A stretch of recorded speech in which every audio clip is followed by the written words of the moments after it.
Hello friends, welcome to Ajit study centre. तो आज के इस वीडियो में हम लोग पास्ट कंटिन्यूअस टेंस से हिंदी से इंग्लिश ट्रांसलेट बनाने के लिए सीखने वाले हैं। तो आप इस वीडियो को बिना स्किप किए पूरा अंत तक ध्यान से देखिए। तो चलिए शुरू करते हैं आज के इस वीडियो को।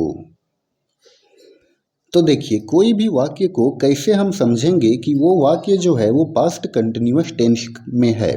तो जिस वाक्य के अंत में रहा था, रही थी, रहे थे इत्यादि लगा रहे तो उसे हम पास्ट कंटिन्यूअस टेंस का वाक्य समझते हैं। तो इस वाक्य को इंग्लिश बनाने का जो स्ट्रक्चर होता है वो देखिए क्या होता है। सब्जेक्ट प्लस वाज और वर प्लस बिफोर प्लस ऑब्जेक्ट, यानी कि कोई भी वाक्य में सबसे पहले जो सब्जेक्ट रहेगा उस सब्जेक्ट को लिखेंगे।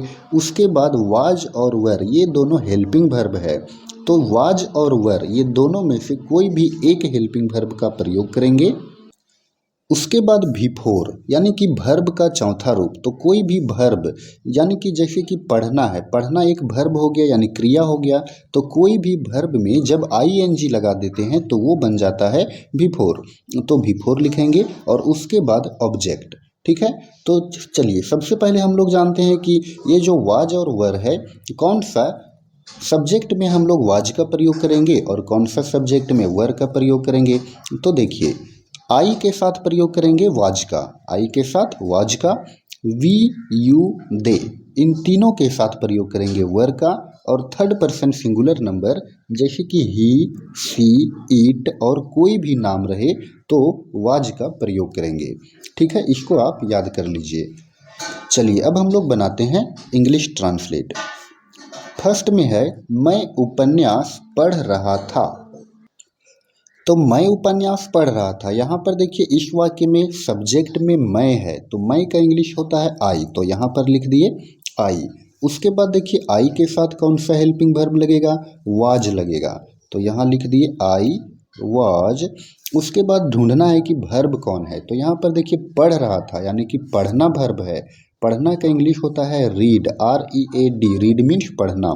तो ये जो रीड है वो V1 है यानी वर्ब का पहला रूप है, लेकिन हमको यहाँ पर लगाना है बिफोर। तो बिफोर कैसे बनाते हैं, तो कोई भी वर्ब में जब हम ING जोड़ते हैं तो वो बन जाता है बिफोर। तो यहाँ पर ING लगा दिए तो हो गया रीडिंग, और रीडिंग क्या है, बिफोर है। तो इस तरह से आई वाज रीडिंग। फिर देखिए ऑब्जेक्ट में है उपन्यास, उपन्यास का इंग्लिश होता है नोवेल, तो यहाँ पर लिखेंगे नोवेल और फिर फुल स्टॉप लगा देंगे। तो इस तरह से देखिए मैं उपन्यास पढ़ रहा था, इसका इंग्लिश ट्रांसलेट बन जाएगा आई वाज रीडिंग नोवेल।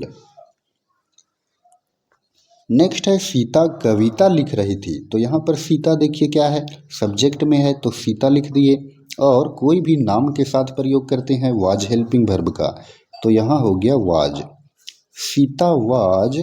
उसके बाद क्या है, वर्ब है, तो वर्ब है लिखना, तो लिखना का इंग्लिश राइट होता है, लेकिन बिफोर बनाना है तो राइटिंग हो जाएगा। Sita was writing. देखिए ऑब्जेक्ट में कविता है तो कविता यानी कि पोयम, पोयम के पहले हम लोग यह आर्टिकल का प्रयोग करेंगे और फिर फुल स्टॉप लगा देंगे। तो इस तरह से देखिए सीता वाज राइटिंग या पोयम, सीता कविता लिख रही थी।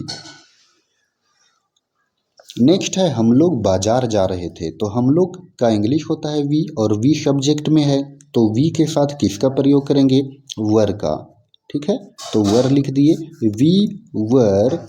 उसके बाद देखिए बिफोर, वर्ब यहाँ पर है जाना, तो जाना का इंग्लिश होता है गो, और इसमें हम लोग लगा देंगे ING, तो ये बन जाएगा बिफोर। वी वर गोइंग, और गोइंग के साथ यानी गो के साथ हमेशा टू का प्रयोग होता है। कहाँ जा रहे थे, तो ऑब्जेक्ट में बाजार, बाजार का इंग्लिश मार्केट, तो लिख दिए मार्केट और फिर फुल स्टॉप लगा देंगे। तो इस तरह से हम लोग बाजार जा रहे थे, we were going to market. Next है राधा नाच रही थी। तो राधा सब्जेक्ट में है तो लिख देंगे राधा। ठीक है, राधा लिख दिए। अब राधा जो है वो एक नाम है, तो कोई भी नाम के साथ प्रयोग करते हैं वाज का, राधा वाज। उसके बाद देखिए वर्ब है नाचना, नाचना का इंग्लिश होता है डांस, लेकिन प्रयोग करेंगे बिफोर का, तो यहाँ हो जाएगा डांसिंग। और फिर इसमें ऑब्जेक्ट नहीं है तो यहीं पर फुल स्टॉप लगा देंगे।